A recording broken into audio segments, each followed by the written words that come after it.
Breaking news చూస్తున్నారు. విశాఖలో మరో దారుణం చోటు చేసుకుంది. బర్త్డే పార్టీకి వెళ్లి యువతి మృతి చెందింది. మృతురాలు జోడుగుళ్లపాలెంకు చెందిన శాంతి అలియాస్ జెస్సీగా గుర్తించారు. రాత్రి బర్త్డే పార్టీకి వెళ్తున్నట్లు కుటుంబ సభ్యులకు చెప్పింది జెస్సీ. తెల్లవారుజామున జెస్సీని మెడికవర్ హాస్పిటల్లో చేర్పించామని కుటుంబ సభ్యులకు ఫోన్ చేశారు ఫ్రెండ్స్. కుటుంబ సభ్యులు వెళ్లేసరికి విగత జీవిగా కనిపించింది శాంతి. రాత్రి బర్త్డే పార్టీలో వివాదమే జెస్సీ మృతికి కారణమంటూ అనుమానాలు వ్యక్తం చేయడం జరుగుతోంది. కొట్టి చంపేశారని ఫ్యామిలీ ఆరోపిస్తోంది. విశాఖ RLOPSలో కేసు నమోదైంది. ఫిట్స్ కారణంగా చనిపోవడం జరిగిందంటూ స్నేహితులు చెప్పుకొచ్చారు. అయితే శరీరంపై గాయాలు, చెంపపై దెబ్బలు, గొంతుపై కమిలిన పరిస్థితి. ఇది ఆ కుటుంబం నుంచి వినిపిస్తున్న ఆరోపణలు. 6 స్నేహితులతో వెళ్ళింది జెస్సీ.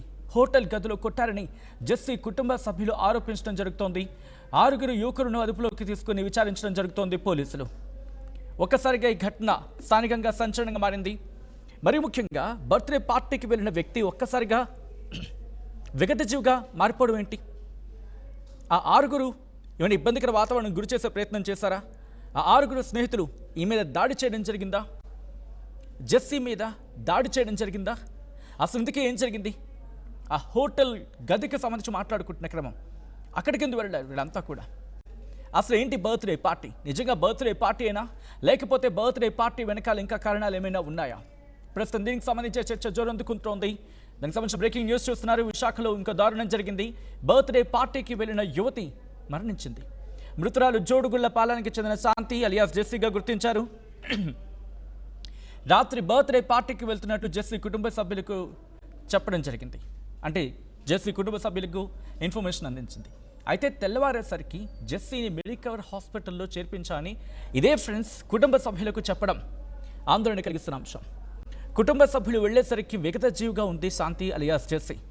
రాత్రి బర్త్డే పార్టీలో వివాదమే జెస్సీ మృతికి కారణమై ఉండొచ్చని చెప్పి అనుమానాలు వ్యక్తమవుతూ ఉన్నాయి. కొట్టి చంపేశారని చెప్పి ఫ్యామిలీ ఆరోపిస్తోంది. విశాఖ RLOPSలో కేసు నమోదైంది. ఫిట్స్ కారణంగా చనిపోయిందంటున్నారు స్నేహితులు. శరీరంపై గాయాలు, చెంపపై దెబ్బలు, గొంతుపై కమిలిన గాయాలు.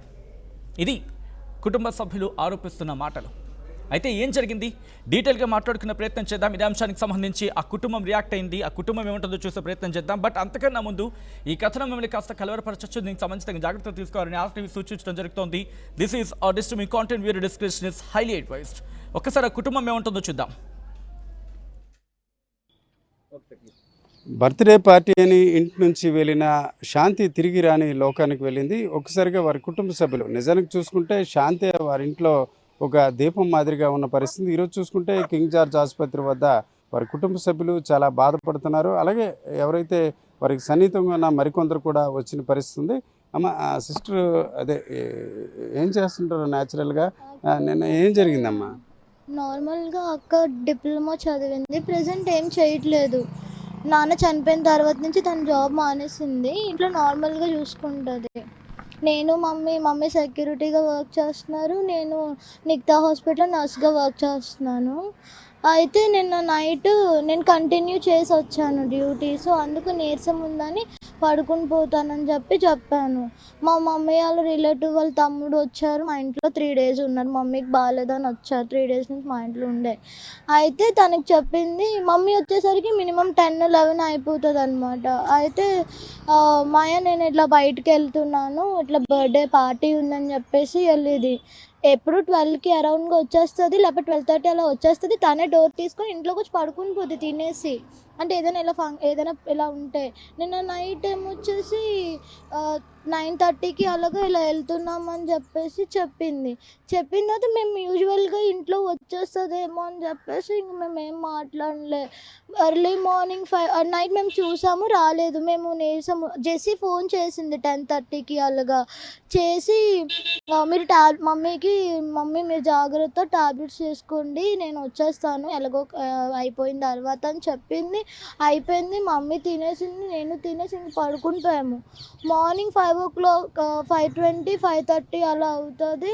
నర్వ సాయి కుమార్ అని చెప్పేసి తను కాల్ చేశాడు, ఒకసారి అర్జెంటుగా మెడికవర్కి రండి అని. అట్లీస్ట్ చనిపోయింది గట్టని కూడా ఏం చెప్పలేదు. ఆ సాయి అనే అబ్బాయి చెప్పేసరికి నేను, మా మమ్మీ, మా మాము సతీష్ మేము ముగ్గురం వెళ్ళిపోయామన్నమాట. వెళ్ళిన తర్వాత అక్కడ మేము ఇంకా వెళ్ళాము. డాక్టర్స్ మమ్మల్ని పిలిచేసరికి చెప్పారు, మీ అక్క చనిపోయింది అని చెప్పారు. అయితే మేము బాడీని చూసాము, మేము వెళ్ళాము, బాడీని చూసాము.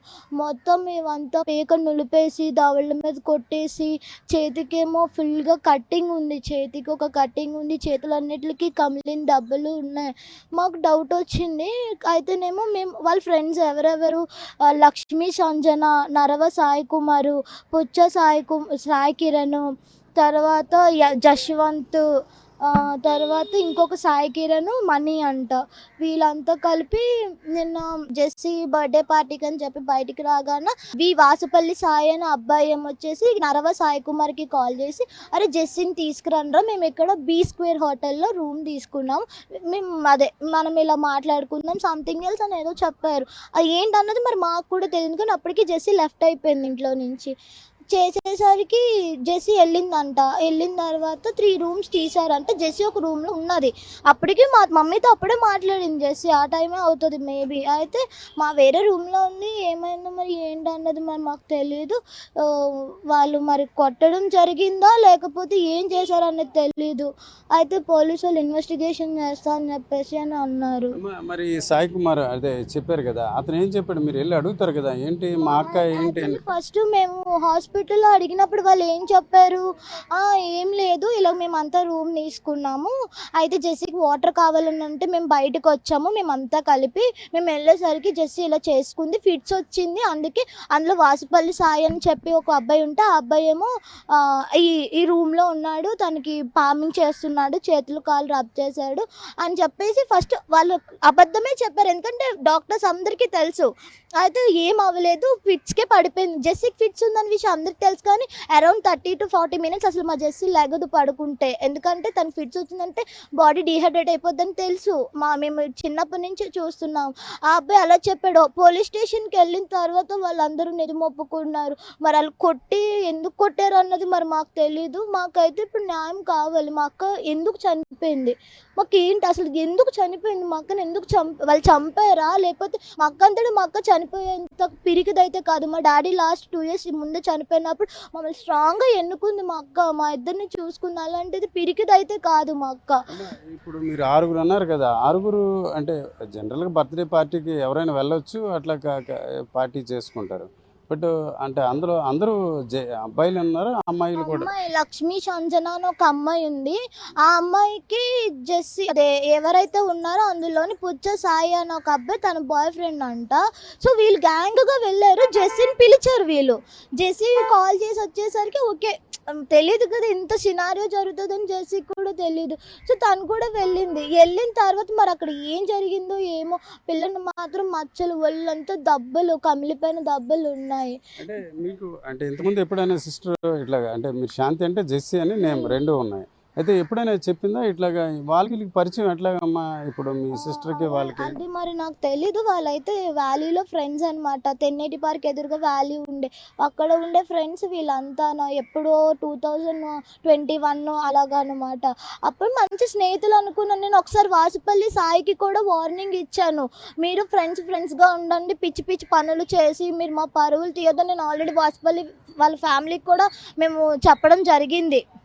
యాక్చువల్లీ ఏంటంటే ఒకసారి మా మమ్మీ నేను పడుకునేటప్పుడు జెస్సీ తను ఫ్రెండ్లీగా కొట్టుకున్నారనమాట. కొట్టుకున్న జెస్సీ పడుకుంది. తను ఒకసారిగా మా ఇంట్లోకి వస్తే నేను కోప్పడి నేను తిట్టడం జరిగింది. నేను తర్వాత నెక్స్ట్ డే తనకి కాల్ చేసి చెప్పాను, పిచ్చి పిచ్చి వేషాలు వేయకండి, మీరు పిల్లల్లో ఉండండి, మా పేరెంట్స్ వరకు వచ్చి మా పరువులు గట్టా తీసారండి సార్, మేము మీ పేరెంట్స్ వరకు వెళ్తామని వార్నింగ్ ఇవ్వడం జరిగింది.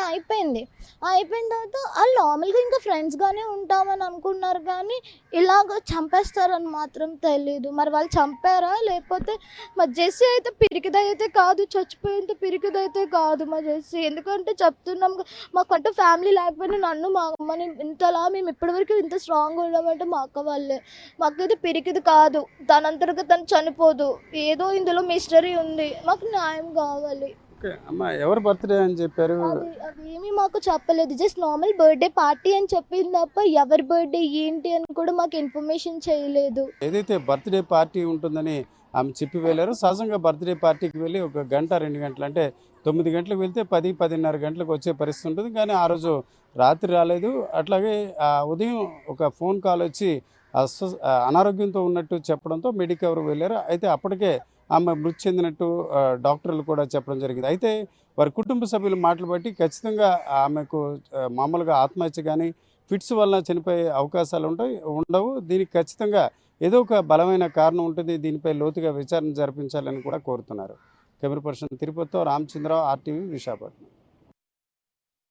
మాకు ఫోన్ చేశారు ఉదయము, మీ అమ్మాయి హాస్పిటల్లో ఉంది అని.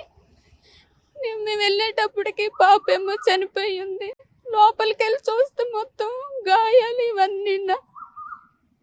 ఏమి అని చూస్తేప్పటికి ఏమయ్యింది ఏంటి అని అడిగితేనేమో ఫిట్స్ వచ్చింది చనిపోయింది అని అన్నారు. కాదండి, నా బిడ్డ అలాంటిది, ఫిట్స్ వస్తే చనిపోదు, కావాలని నా బిడ్డకి హింసించి చంపేశారు, బాధ పెట్టని చంపారు.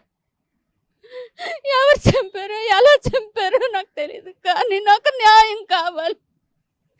మా పిల్ల అయితే చనిపోయిన పిల్ల కాదు, చాలా నిలబడుతుంది అండి, చాలా స్ట్రాంగ్ అండి మా పాప. నా కూతురికి ఎంత ఇబ్బంది పెట్టి ఎంత నరకయాతన పెట్టి చంపారో నాకు తెలియదు, కానీ న్యాయం చేయండి. మేము స్టేషన్కి కంప్లైంట్ ఇచ్చాము. ఇంట్లో నన్ను నాన్నున్నా అలా లేకపోయి నన్ను నొక్కలాగే చూసుకుంది. అలా చనిపోయిన తర్వాత అదే అన్నిటికీ మమ్మల్ని బాగా చూసుకుంటుందండి.